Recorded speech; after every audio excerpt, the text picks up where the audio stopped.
Endereço de IP versus endereço físico. O endereço de IP, ele identifica o equipamento na rede, enquanto que o endereço físico identifica a placa de rede no enlace. Vejam só a diferença. Dois equipamentos podem estar na mesma rede, mas não quer dizer que os dois equipamentos vão estar no mesmo enlace. Dessa forma, temos que o endereço de IP está relacionado com a camada de rede, enquanto que o endereço físico está relacionado com a camada de enlace. Uma outra característica é que o endereço de IP pode variar de como a rede está sendo configurada. Um determinado equipamento pode ter um IP hoje e outro IP no outro dia, ou um determinado equipamento pode ter um determinado IP no local que ele está instalado e ter outro IP se ele for levado para outro local. Já o endereço físico, ou endereço MAC, não costuma ser modificado. Ele normalmente é codificado em hardware na placa de rede e não poderá ser modificado. Para a maioria das placas LANs, o endereço MAC é um endereço composto de 48 bits. Nessa figura, nós temos o exemplo de uma rede configurada em barramento. Como vimos, cada placa de rede possui um identificador, chamado de endereço físico ou número de MAC. Dessa forma, no cabeçalho da camada de enlace é colocado o identificador da placa do destinatário e também é colocado o identificador da placa do transmissor. Assim, o dado consegue ser interpretado pela placa do destinatário e o destinatário saberá para qual placa deverá responder a requisição, caso seja necessário. Conforme vimos, o número de MAC não é modificado pelo tempo, ficando fixo na placa. Também vimos que, numa rede, não podemos ter dois números MAC idênticos, senão irá causar conflito na comunicação.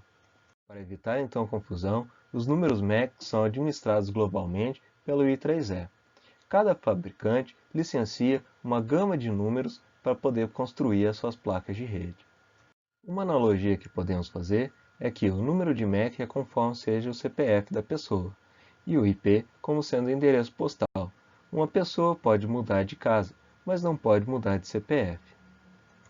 Uma outra diferença é que os endereços MAC não são estruturados, ou seja, não fazem parte de uma administração de uma rede, o que permite então portabilidade.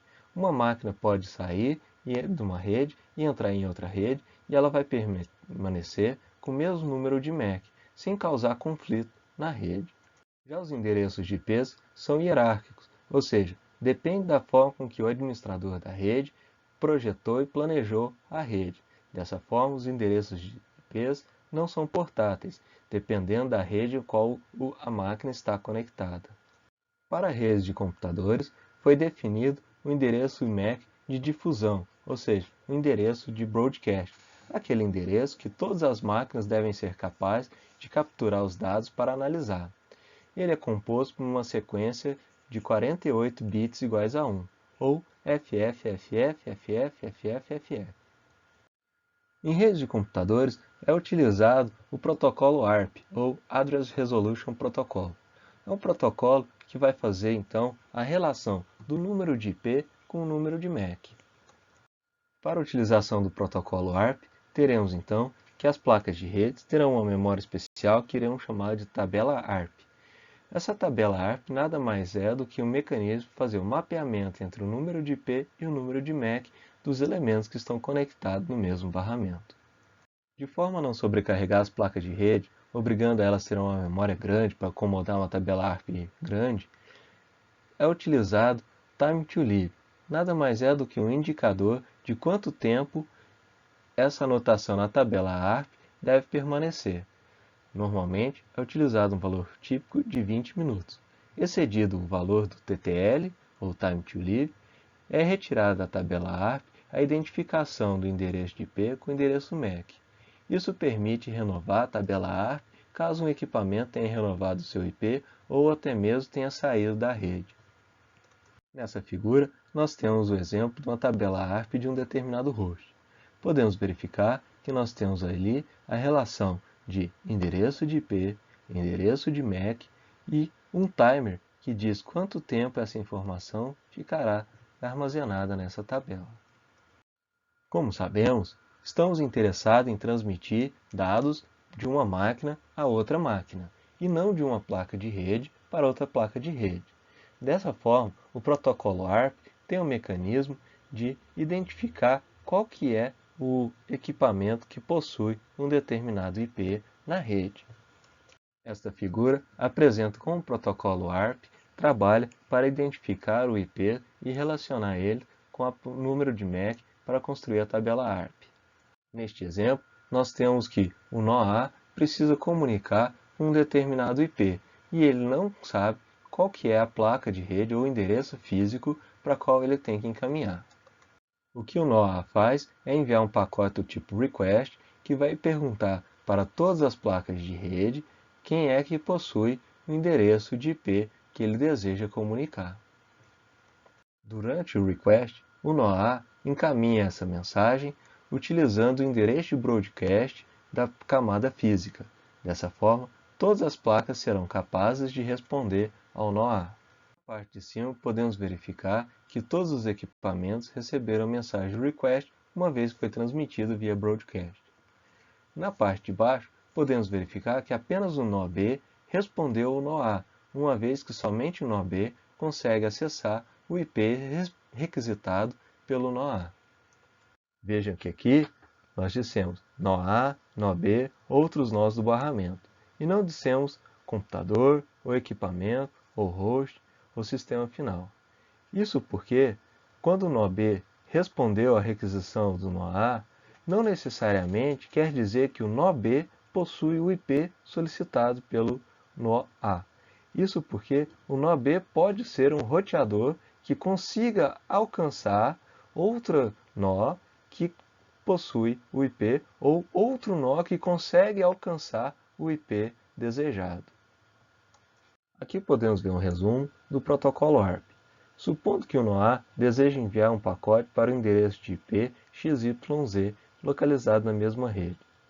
O nó A verifica, então, em primeiro lugar, se a sua própria tabela ARP contém um endereço MAC de quem possui o endereço de IP XYZ. Se na tabela ARP do nó A não tiver o número MAC de quem possui IP XYZ, ele irá então enviar uma mensagem ARP do tipo request para o endereço de broadcast. Todos os nós da rede aceitam e inspecionam o pacote ARP. O nó que tem acesso ao IP XYZ responde então ao nó A com um pacote ARP unicast, ou seja, direcionado apenas para o nó A, informando o seu próprio endereço MAC. O nó A então armazena o endereço MAC de quem possui o IP XYZ na sua tabela ARP. Neste exemplo, vamos verificar como é possível obter o endereço de IP e o número MAC para transferir os dados entre subrredes. Do lado esquerdo, nós temos uma subrede. No meio, nós temos o roteador, apresentado com a letra R. E do lado direito, nós temos uma outra subrede. Vamos supor que o host A precisa enviar dados para o host B. Para isso, o host A irá pegar o datagrama e nele irá colocar o seu IP e o IP do host B. O datagrama será encapsulado no quadro. No quadro vai ser colocado o MAC do host A e observe aqui que o MAC colocado é o do roteador e não do host B. Isso porque a camada de enlace liga nós adjacentes. Entre o host A e o host B tem um nó, o roteador. Então o A irá comunicar agora com o roteador R. Então ele precisa colocar o endereço MAC da porta de rede do roteador que está na subrede que contém o computador A.